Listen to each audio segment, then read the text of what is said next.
Hello and welcome to another episode of the weekly Waypoint. Apologies for my stuffy voice. I am ill, but that's never put me off doing this show before, so I'm gonna do it even when I'm ill, because that's how I treat my body. Now, as you no doubt have already gathered, this is a slightly different episode of a weekly Waypoint because we're playing a DS game. Namely, we are playing Mario Kart DS. And there's a reason why I decided to do this. It's because the Mario Kart booster pack stuff started releasing this week on Mario Kart 8 Deluxe. And I've seen some mixed opinions about it. Most people seem to land on just the fact that it's very cool that they're doing this. It's mostly just people saying that this track is good, this track is bad, the graphics of all the tracks could be better, especially Toad Circuit, that kind of thing. And I played through them all once, and yeah, it's pretty good stuff. I'm pretty excited to see the full roster of tracks when it's all said and done. But I'm also excited to see what tracks might be announced in the future, such as Delfino Plaza maybe. So I figured instead of doing what I originally planned to do, which was fire up Mario Kart 8 and drive through those courses, because if you're interested in this stuff, there's a high chance you've already seen plenty of videos of people driving through those courses. I thought I'd do something a little bit different and fire up my very first, potentially most loved and most played Mario Kart game, Mario Kart DS. Now, while I do own the game, that's the legal part for any sneaky Nintendo lawyers watching, I am running this on an emulator, of course, because there's no way to record the DS. You can record the 3DS if you have a bit of hardware that isn't being sold anymore by a random person who made it themselves. So, yeah, no way of recording it, so I figured, heck, why not just emulate it? And I was surprised at how easy it was to get this emulator up and running. It's got me excited to emulate other games that I already own. And you might think, Christian, why emulate games you already own when you can just play them on your 3DS? Well, there's no way, as I've just established, of recording my 3DS, so this is a way for me to play through those games and make content out of it and stuff. So I could do like a shenanigans video in like New Super Mario Bros. DS or something. Probably not gonna do that, might end up doing that actually, but that's just an example I've thrown at the wall. A Pokemon Platinum playthrough or something like that, I don't know. Although again, with Brilliant Diamond and Shining Pearl out, I'd probably rather go and continue my playthrough of those. But still, there's use cases. Now of course, it being a DS, especially put onto a PC screen, it's gonna look very grainy. My apologies, I did mess around with some upscalers, but I was getting some frame rate drops in some tracks when I was using them, so I figured, heck, might as well just use the original graphics. Apparently there's a modified version of this emulator you can download which upscales everything to like proper HD, like widescreen stuff and all that, but I don't think I'm gonna bother messing around with that. I know how DS games used to look. I'm fine with them looking how they used to look. And one last thing I'll say about Mario Kart DS before we move on, I decided to choose tracks which I remembered enjoying racing, and also that Yoshi Valley, I think it's called, Yoshi Ridgeway, Yoshi, I can't fucking talk, this is the second take I've done of this, Yoshi Ridgeway or something like that, the one with all the cars. That was one that recently got remade for the booster pack, so I thought it'd be interesting to go back and see the original version. Now, there's a bunch of tracks which I didn't show off here because I haven't played through enough of the game to unlock them, so I might do that in a future weekly Waypoint, who knows. So besides the Mario Kart 8 Deluxe Booster Pass stuff, what have I been playing this week? Well, I've been playing a buttload of World of Warcraft Classic. I kind of forgot what I was going to say mid-sentence there. I feel slightly loopy because of a cold. Just go with it. I played a whole bunch of World of Warcraft Burning Crusade Classic. I've been leveling my Fury Warrior Desmodius. He's a Draenei. I've been leveling him through, well, I was going to level him through Duskwood, but the way Classic works, you kind of need to do more than one zone at a time, so Duskwood and Wetlands. Been playing some Classic with Reese on different characters as well. It's been lots of fun. I actually spent most of my day today just playing more Arakesh on retail, just because I feel ill.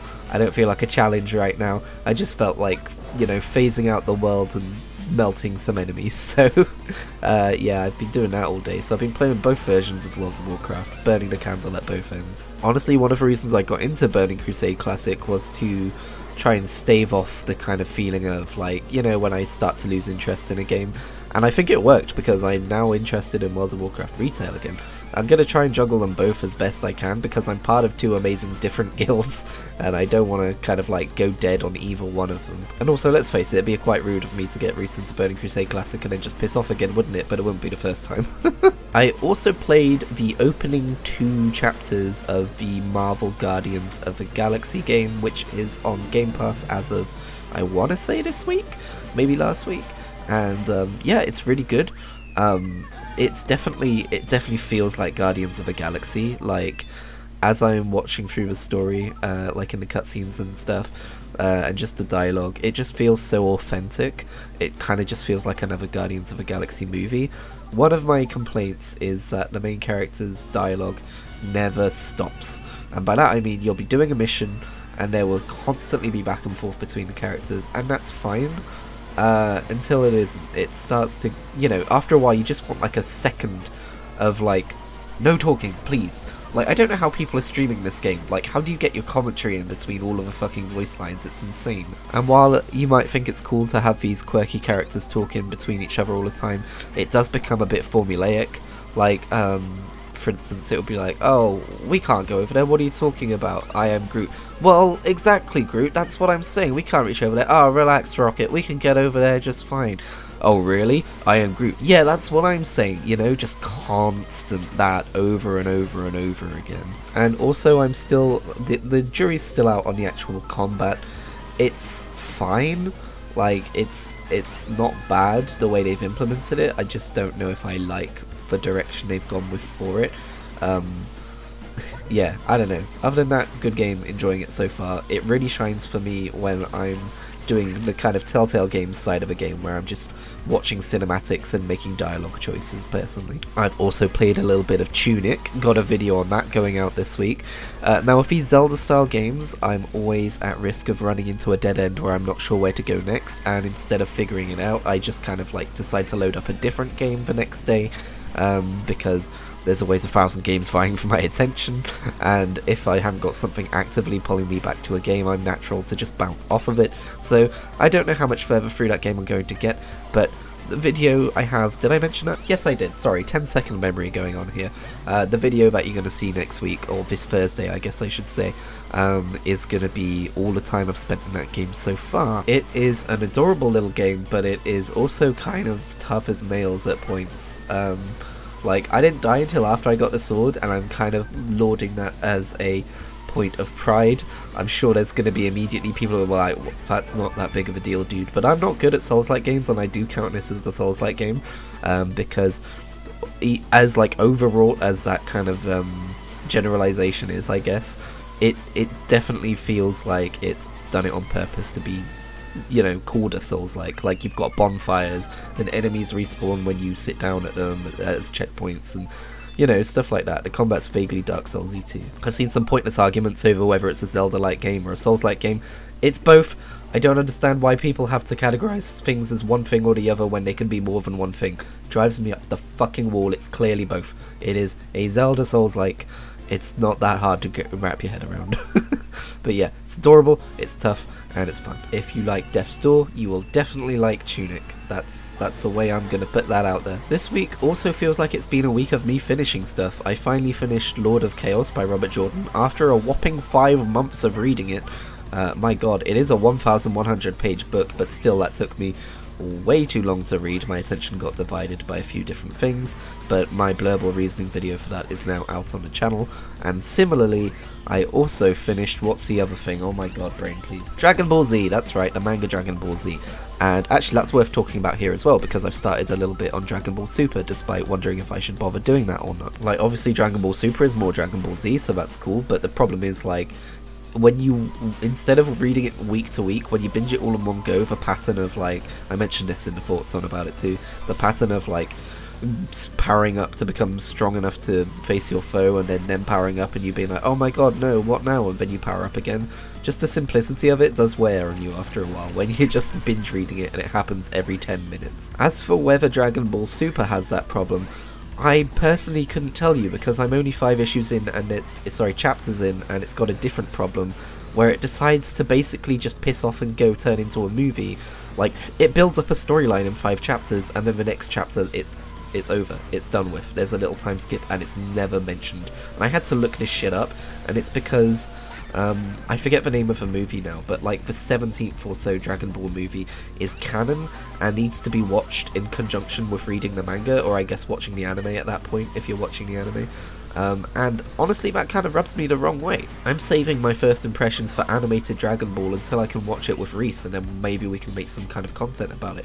I don't want to have to go out of my way to watch an animated Dragon Ball movie just to continue reading the manga. I want that storyline delivered to me in manga form, damn it. Especially since, like, I'm paying £2 a month for the Shonen Jump subscription to experience this story. I don't want to have to go off and spend £5 somewhere else renting the movie to go and get that full experience of the story. So I'm kind of at an odds as to whether I'm going to continue reading through Dragon Ball Super, or maybe come back to it in a few years.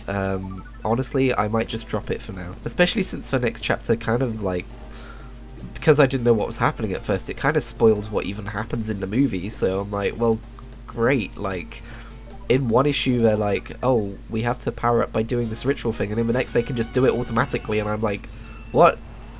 How? Okay, sure, we've clearly moved on from that. It just, I don't know, it just rubbed me the wrong way. I don't know if I'm going to dive into another manga next, or if I'm going to pause my subscription for now, because I kind of want to get back into reading Marvel comics. Just like the Marvel movie stuff coming out lately has really put me in the mood to get back into Marvel Unlimited again. My only kind of takeaway from that though is I'm not sure I want to drop, or I'm not sure I want to do it per month when it's like half the price to just buy a year outright for like 60 quid. So I might just wait till my next payday before I do that. But Marvel Unlimited is a really cool service, so I know I would be spending my money well on that. I wish the fucking DC Unlimited service would fucking come to the UK already. Jesus, sorry, not to get expletive about it, but that's something that also really bugs me. Maybe I'm just grumpy at the minute because I'm ill. I'm sorry everyone, I'll do better. I wish fucking DC would do better. And I don't want anyone telling me to just get a VPN so I can do it through the US, because honestly, what's the goddamn point if I'm paying an extra subscription service just to get to a subscription service? Not that anyone would tell me that anyway, because nobody watches these videos, lol. Apart from you. Thank you. So yeah, besides that, I really haven't had a very eventful week. Not that I normally have eventful weeks, but just in terms of what counts as eventful for me in a week, this has been like a super extra uneventful week, I guess. I've honestly just kind of been face rolling Forza Motorsport 7 while listening to podcasts and audiobooks, which isn't really something I can talk about, right? I can't be like, oh yeah, and then I turned this corner really well. Although speaking of which, I should probably make the next weekly Waypoint something that isn't a racing game, right? Like, I feel like I'm the only person I know who likes racing games. Like, obviously people like racing games, but nobody I know likes them, and it's upsetting.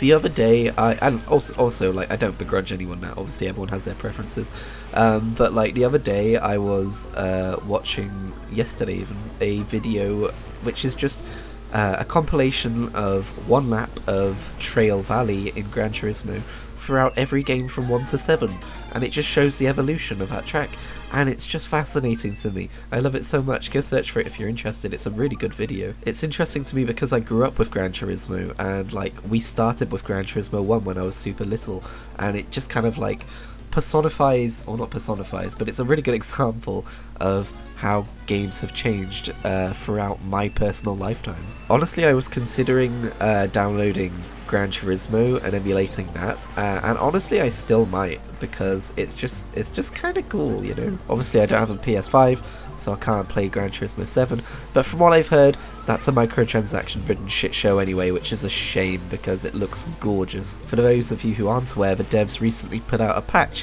which reduced the amount of money you got at the end of each race by a substantial amount. And why does that matter? Because you can pay for cars with real game money. Real game money, fucking wow. I need to stop talking soon. But yeah, they got their good review scores in, and then they immediately fucking gouged the prices of the in-game stuff to try and encourage people to spend real money on the game, which is disgusting. And like, were they just hoping no one would notice? Because we noticed. It's not going away. I hope people don't let it go away. I hope people give them shit for this. Remember when you could just put in a cheat code and get every car in the game? I do. That's my childhood. someone else's childhood is stealing their dad's credit card and getting in a lot of trouble when they spend £700 on all the cars. Just kidding, £700 isn't enough to get you all of the cars. Why would it be? And when I first heard about cars being available for microtransaction, I was like, yeah, that's probably fine, because I mean, like, it's not like you don't earn enough to buy cars regularly in the game anyway, from the sounds of it.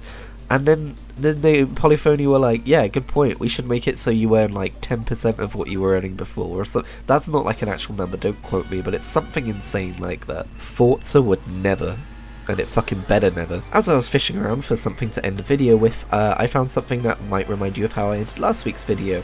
Last week I talked about how itch.io had a bundle to help people in Ukraine, and it seems like Humble Bundle are now doing that too. And what a bundle it is too. There's 123 items for £30, and you can get stuff like Satisfactory, Spyro Reignited Trilogy, Max Payne 3, Quantum Break, Fable Anniversary.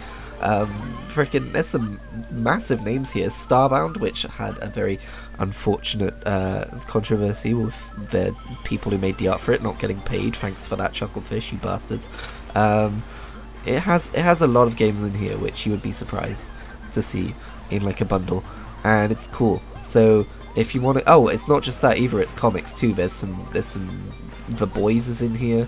I'm sorry, I'm scrolling through this right now as I do this. There's a whole lot of stuff in here basically, so yeah, go take a look at that bundle and support Ukraine. Fortnite are also donating all their proceeds at the minute, so I think like Xbox are also like partnering with them for that, so like literally every single bit of money in Fortnite goes to Ukraine, whereas I think on PS4 and Nintendo Switch and stuff, it's the publishers still take their cut, but that might change. But yeah, go buy stuff in Fortnite, I guess. Do stuff, help people, it's good stuff. Thank you for watching this video, and I will see you in the next one. Oh, and I finally watched Spider-Man No Way Home, and it was really amazing and a magical experience, and I completely forgot to talk about it, lol.